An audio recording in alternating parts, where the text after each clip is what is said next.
रतनगढ़ में पार्षद के घर हुई फायरिंग के मामले में दोनों आरोपी चूरू मुठभेड़ में दबोचे। एक बदमाश पुलिस की गोली लगने से घायल।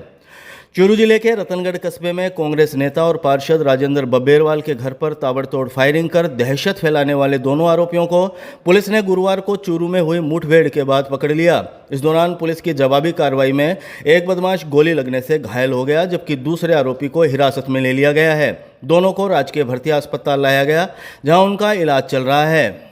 सुबह 10 बजे करीब मिली जानकारी के अनुसार गुरुवार सुबह करीब 5:30 बजे रतनगढ़ के वार्ड संख्या 21 में बाइक सवार दो बदमाशों ने पार्षद राजेंद्र बब्बेरवाल के घर के बाहर करीब 1 दर्जन से अधिक फायर किए थे। वारदात के बाद इलाके में सनसनी फैल गई थी। बदमाशों ने वीडियो कॉलिंग के जरिए पहले लोकेशन और मकान की जानकारी जुटाई थी, फिर घटना को अंजाम देकर फरार हो गए थे। घटना में किसी प्रकार की जनहानि नहीं हुई, लेकिन मुख्य दरवाजे पर गोलियों के निशान मिले थे। घटना की सूचना के बाद एसपी निश्चय प्रसाद एम ने जिले भर में नाकाबंदी करवाई।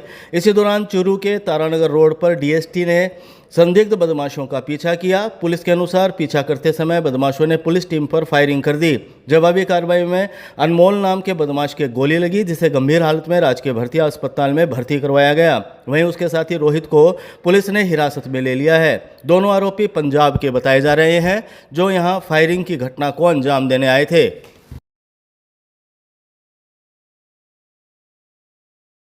रोहित गोदारा गैंग से पुलिस की मुठभेड़ में 2 पुलिसकर्मी भी घायल, एक बदमाश को लगी थी गोली। चूरू की तारानगर रोड पर गुरुवार को पुलिस और रोहित गोदारा गैंग के बदमाशों के बीच हुई मुठभेड़ में 2 पुलिसकर्मी भी घायल हो गए। वहीं पुलिस की जवाबी कार्रवाई में एक बदमाश गोली लगने से घायल हुआ, जबकि दूसरे आरोपी को हिरासत में ले लिया गया। घटना के बाद पूरे इलाके में हड़कंप मच गया। पुलिस ने बदमाशों के कब्जे से एक अवैध हथियार भी बरामद किया है। सुबह 11 बजे करीब मिली जानकारी के अनुसार रतनगढ़ में पार्षद के घर पर फायरिंग की वारदात को अंजाम देने के बाद बदमाश फरार होने की फिराक में थे। सूचना पर डीएसटी की टीम ने नाकाबंदी कर उनका पीछा शुरू किया। तारानगर रोड पर पुलिस के करीब पहुंचते ही बदमाशों ने पुलिस टीम पर फायरिंग शुरू कर दी। जवाबी कार्रवाई में पुलिस ने भी मोर्चा संभाला और दोनों तरफ से फायरिंग हुई। मुठभेड़ के दौरान डीएसटी के पुलिसकर्मी पुष्पेंद्र सिंह और अजय कुमार घायल हो गए। दोनों को राजकीय भर्ती अस्पताल पहुंचाया गया, जहां आपातकालीन वार्ड में इनका इलाज जारी है। वहीं पुलिस की कार्रवाई में अनमोल नाम के बदमाश के गोली लगी, उसे भी अस्पताल में भर्ती करवाया गया है। पुलिस ने मौके से एक अवैध पिस्टल भी बरामद की है। दूसरे आरोपी रोहित को हिरासत में लेकर पूछताछ की जा रही है। प्रारंभिक जांच में दोनों बदमाशों का संबंध रोहित गोदारा गैंग से सामने आया है। पुलिस पूरे नेटवर्क की जांच में जुटी हुई है। चूरू कोर्ट परिसर में वकील के थप्पड़ मारने का मामला, अधिवक्ता की रिपोर्ट पर कोतवाली थाने में मुकदमा दर्ज। चूरू कोर्ट परिसर में वरिष्ठ अधिवक्ता काशीराम शर्मा के साथ मारपीट और अभद्रता के मामले में कोतवाली थाना पुलिस ने आरोपी युवक के खिलाफ मुकदमा दर्ज कर जांच शुरू कर दी है। घटना के बाद अधिवक्ताओं में रोष फैल गया था और बार संघ के पदाधिकारियों ने एएसपी सुनील कुमार को ज्ञापन सौंपकर आरोपी के खिलाफ सख्त कार्रवाई की मांग की थी, जिसके बाद कोतवाली थाने में आरोपी युवक प्रदीप सिंह के खिलाफ मुकदमा दर्ज हुआ है। पुलिस से गुरुवार दोपहर 1 बजे करीब मिली जानकारी के अनुसार वार्ड संख्या 55 के वरिष्ठ अधिवक्ता काशीराम शर्मा की रिपोर्ट पर मामला दर्ज किया गया है। रिपोर्ट में बताया गया कि वे बुधवार को पोक्सो कोर्ट के सामने स्थित अपने चैम्बर में बैठे थे। इसी दौरान एक युवक एक्टिवा लेकर आया और चैम्बर के सामने वाहन खड़ा कर दिया। स्कूटी साइड में लगाने के लिए कहने पर युवक गाली गलौज करते हुए चैम्बर में आ गया और थप्पड़ जड़ दिया। बीच बचाव करने पहुंचे अधिवक्ता राहुल चावरिया के साथ भी आरोपी ने जाति सूचक टिप्पणी करते हुए अभद्र व्यवहार किया। रिपोर्ट में फाइलें छेड़ने और जेब से 2,500 रुपये छीनने का आरोप भी लगाया गया है। मौके पर मौजूद अन्य अधिवक्ताओं ने बीच बचाव कर मामला शांत करवाया था। पुलिस ने रिपोर्ट के आधार पर आरोपी प्रदीप के खिलाफ बीएनएस की धारा 115 क्लोज 2, 126 क्लोज 2, 307 तथा SC/ST एक्ट की धाराओं में मुकदमा दर्ज किया है। मामले की जांच डीएसपी सुनील कुमार झाझड़िया को सौंपी गई है। बास घंटेल के मंदिर से चांदी के छत्र व मुकुट चोरी मामले में गिरफ्तार 2 आरोपियों को रिमांड के बाद भेजा गया जेल। चूरू के सदर थाना क्षेत्र स्थित बास घंटेल गांव के मंदिर से चांदी के छत्र और मुकुट चोरी मामले में गिरफ्तार 2 आरोपियों को गुरुवार को कोर्ट में पेश कर न्यायिक अभिरक्षा में जेल भिजवा दिया गया है। दोनों आरोपी सरदार शहर निवासी बताए गए हैं, जिन्होंने अप्रैल माह में मंदिर में चोरी की वारदात को अंजाम दिया था। पुलिस ने दोनों आरोपियों को 1 दिन के रिमांड पर लेकर पूछताछ की, जिसके बाद कोर्ट में पेश कर उन्हें न्यायिक अभिरक्षा में जेल भिजवा दिया गया। सदर थाना पुलिस से गुरुवार दोपहर 3 बजे करीब मिली जानकारी के अनुसार मंदिर के पुजारी अर्जुन कुमार तिवारी ने 6 मई 2026 को रिपोर्ट दर्ज करवाई थी। रिपोर्ट में बताया गया कि 2 अप्रैल की रात अज्ञात चोर मंदिर का ताला तोड़कर 8 चांदी के छत्र और 1 चांदी का मुकुट चोरी कर ले गए। चोरी हुआ सामान का कुल वजन करीब 500 ग्राम बताया गया था। घटना के बाद मंदिर समिति ने अपने स्तर पर जांच पड़ताल की तो शक अरुण सोनी और राजकुमार उर्फ राजू माली पर गया। इसके आधार पर पुलिस ने मामला दर्ज कर जांच शुरू की। जांच अधिकारी अशोक कुमार ने गवाहों के बयान दर्ज कर घटनास्थल का निरीक्षण किया। इसी दौरान दूधवाखरा थाना क्षेत्र के एक अन्य चोरी के मामले में गिरफ्तार आरोपी राजकुमार उर्फ राजू माली से पूछताछ की गई, जिसमें मंदिर चोरी की वारदात में उसकी संलिप्तता सामने आई। इसके बाद पुलिस ने चूरू जिला जेल से प्रोटेक्शन वारंट पर दोनों आरोपियों को गिरफ्तार कर लिया। तारानगर रोड पर पुलिस गैंगस्टर मुठभेड़, एसपी बोले चूरू में अपराधियों का ऐसा ही होगा इलाज। चूरू शहर के तारानगर रोड पर गुरुवार को पुलिस और रोहित गोदारा गैंग से जुड़े बदमाशों के बीच हुई मुठभेड़ के बाद एसपी निश्चय प्रसाद एम ने शाम 6 बजे करीब प्रेस वार्ता कर सख्त संदेश दिया। एसपी ने कहा कि चूरू में अपराधियों और गैंगस्टरों का इसी तरह इलाज किया जाएगा तथा किसी भी बदमाश को वारदात कर भागने नहीं दिया जाएगा। एसपी ने बताया कि रतनगढ़ में राजेंद्र बब्बेरवाल के घर पर हुई ताबड़तोड़ फायरिंग के बाद पुलिस ने जिले भर में नाकाबंदी कर दी थी। सूचना मिलने पर पुलिस और डीएसटी टीम ने तारानगर रोड पर संदिग्ध काले रंग की गाड़ी को रोकने का प्रयास किया। इस दौरान बदमाशों को आत्मसमर्पण का मौका दिया गया, लेकिन उन्होंने पुलिस टीम पर फायरिंग शुरू कर दी। जवाबी कार्रवाई में आरोपी अनमोल गोली लगने से घायल हो गया, जबकि उसका साथी रोहित भागने का प्रयास करते हुए पकड़ा गया। दोनों को तुरंत राजकीय भर्तिया अस्पताल पहुंचाया गया।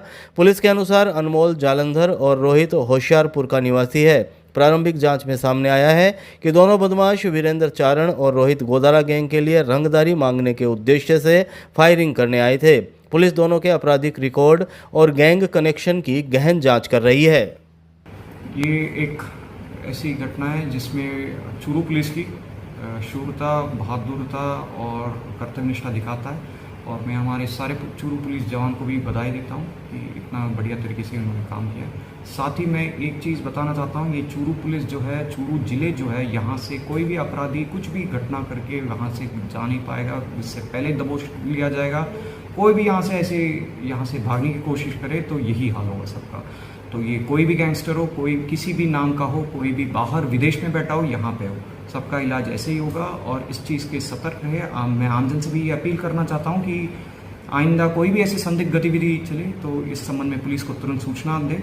और ये इस संबंध में हमारा 0 टॉलरेंस है और 100% एक्शन है, एंड एक्शन में कोई लापरवाही नहीं रहेगी। और डिफेंस, सेल्फ डिफेंस में हम लोग, हमारे लिए पूरा ये चीज़ है कि पुलिस के जवान पे कोई भी ऐसे हमला नहीं करेगा, कुछ भी नहीं होने देंगे। और उस संबंध में हमारा पूरा प्रत्युत्तर तो ऐसे ही।